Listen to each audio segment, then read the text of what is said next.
Now, a lot of people that you hear, and this has been like crazy spread out everywhere online. People say, well, trading is all about psychology. It's all about the mindset. It's all about how you think.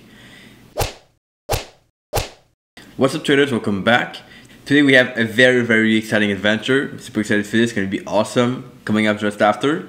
But before, I want to show you something that I think is very underrated. That is one of the biggest things that will predict how far you go into trading, how much you succeed. And if you fail to understand this, then I'm pretty sure things won't go really well. And it's going to be really hard to keep going and do the right thing. So you know, if you've been following me for some time, that I preach this method where trading is about three things. About the strategy, the mindset, and the money management. Now, a lot of people that you hear, and this has been like crazy spread out everywhere online. People say, well, trading is all about psychology. It's all about the mindset. It's all about how you think. Some people like to put numbers on these different parts. They say, oh, trading is 20% strategy, 20% money management, and 60% mindset. Or they say like the opposite. So trading is all about money management. This sounds really cool because you know kind of what to work on. The only problem is that you cannot know what to work on. It's not a clear science. And guys, if you keep this mindset, it's really gonna hurt you because you're gonna think you can work on something really hard, but then you neglect the other two parts. And I wanna show you this with an example outside trading. So how about we think of driving? So in the worst writing ever, you will understand with me the fact that driving is about three parts, right? You need a car, a driver, and then fuel.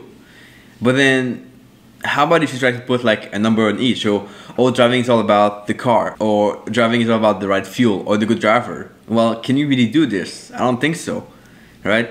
So, what happens if you have no car? Can you still drive with the driver and fuel? What happens if you have no driver? Can you still drive with the car and fuel? Well, what happens if you have a car and a driver, but no fuel? Can you still drive? The answer is no. And the same thing goes if you relate to the other part. The same thing goes with trading. These parts are not like, oh, one is more important, focus on this, do that. No, because they're all important. What happens if you have a good mindset, a good money management procedure, and no strategy? Well, it won't work. What happens if you have no mindset, a good strategy, and really good money management? Well, it's not gonna work. What happens if like it's the opposite? So a good strategy, a good mindset, but no money management at all, and you kind of trade whatever you want?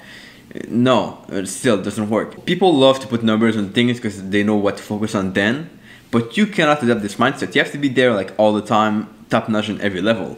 Otherwise, you're always going to be lagging. It's like driving with no fuel, or kind of like trying to cut a tree with a knife, right? You try, but it doesn't work because you're lacking one part. And that's what you really have to be clear about. So I want to make this really tactical. So this is what you do exactly. Today, rank yourself on every part. How good are you out of 10 on strategy? Like, what do you think is your score? Is it a 5, a 6, or 7? Or maybe it's like a 2, doesn't matter. Then how good do you think you are on mindset? Is it a 1 to 10 again? And then how good do you think you are on money management? Again, with a 10-point scale, right? And then every 90 days, you want to go back and rank yourself. Now, from all those scores, you'll see what's the highest, what's the weakest. You know what your strength is, what your weaknesses is. And you want to work on your weaknesses, on the lowest score. Now for all the month, the books you read, the trainings you buy, the coaching you do, all have to be focused on that part, the part that you're lowest in, right? And you want to get it to a level where it's like the other ones at least. And every 90 days, or every month if you want, go back, do the score thing again, so rank yourself again on every part, and then see what changed, what improved, what has moved forwards, like from, let's say, went from 5 to 8, and what has moved backwards. Let's say it went from 8 to 6, which shouldn't happen, by the way. That should be really infrequent. Pick again the lowest score. You work on that for the next month or the next 90 days again. And if you do this, you'll see progress pretty fast. Things will start to change and shift pretty crazily. And that is a really good thing. Because then you forget this part of like, oh, this is the most important part. Trading is all about psychology. Trading is all about this, all about that. You include all the parts. And you know that, of course, in life, success is not only about one thing, it's about multiple things. Doing these things well over and over again. And having these right habits over and over again. And that is why including these three parts, the strategy, the mindset, and the money management, is so crucial, so important, and you should adopt this. So I recommend you do this. And if you want to comment below with your score on these different parts, comment below. This way I can know kind of what videos to produce more content on and what you guys want to improve. So comment below your score for this month, and it doesn't matter what score you have. And you shouldn't care too. You should just take this as a measure and then find out ways to improve, find out ways to become better. Okay, so that's the only place that is. It doesn't say how good you are, how bad you are. It just says where you're at. And then you can know, based on where you're at, where to go, right? What to improve. Hope that makes sense, guys. Now, today I have a really cool day. I'm heading to Tulum in a couple of minutes. So I'm gonna head to the bus station, take the bus to Tulum, and I'll catch back at the bus station.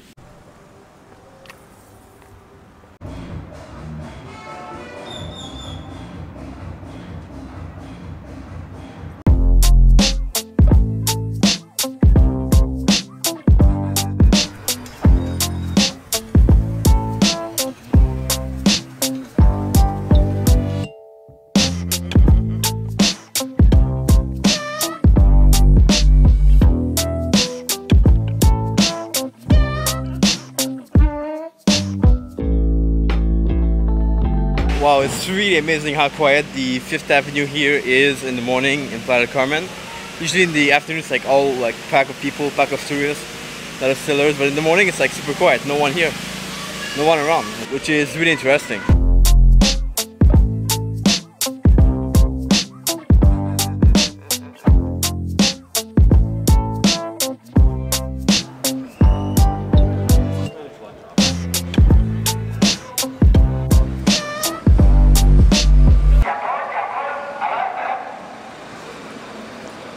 Okay, so my bus is only in 1 hour, which is kind of good. I'll have time for a coffee. So let me try to find the nearby place for coffee. So quick stop at the first restaurant I could find for some coffee and a bit of breakfast. It's gonna be a pretty cool day. Pretty good way to start the day. It's super quiet here, which I love. And I will get going with that.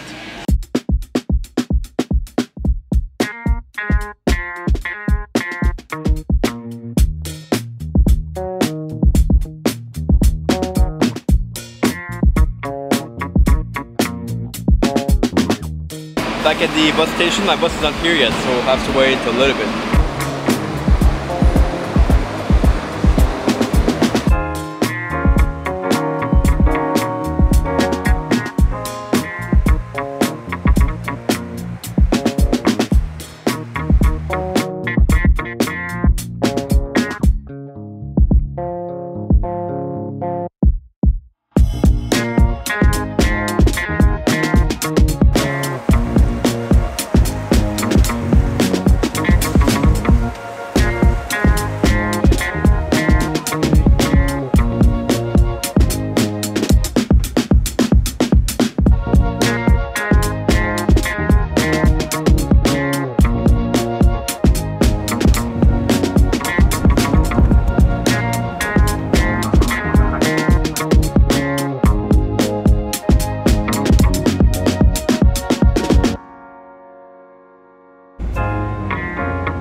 After that comfortable bus ride, I made it to the archaeological zone in Tulum.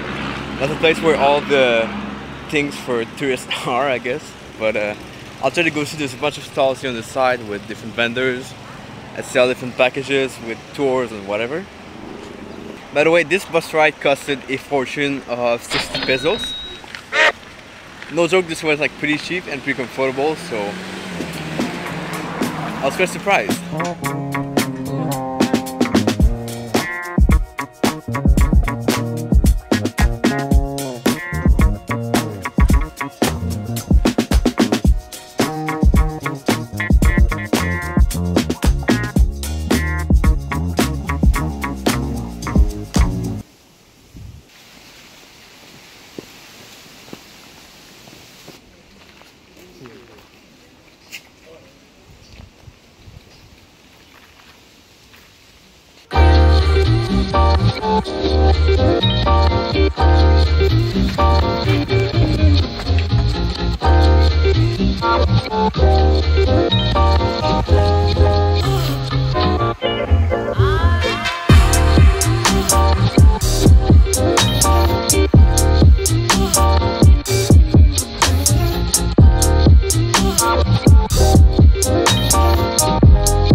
I made it to a restaurant not far on the beach. It's cool because we have the view on the beach right here. So there's a screen here for the wind, but it's still a partial view anyway.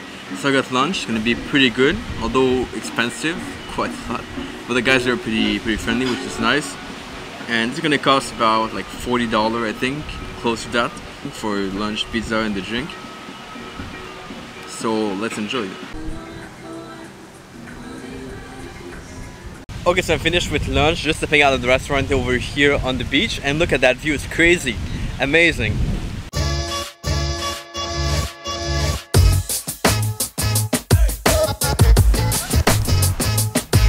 So I decided I would be walking to the bus terminal. I could take a taxi, but taxi here, like, they know you're a tourist, so they kind of boost the price 5 to 10 times. It's not that far, it's like 1 or 2 kilometers, so let's just try to find the right direction.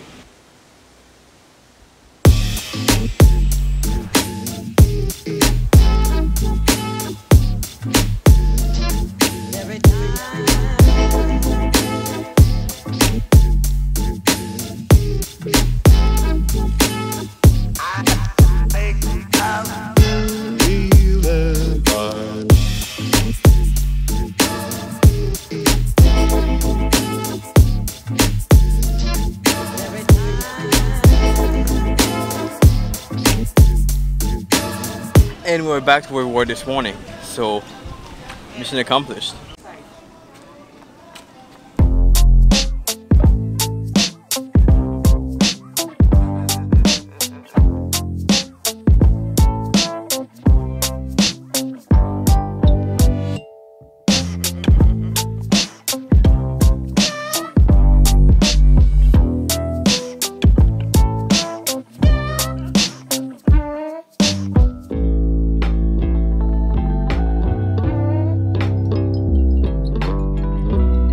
And guys, that's about it. I got back here to the apartment. My camera is almost dead. The battery is like really low.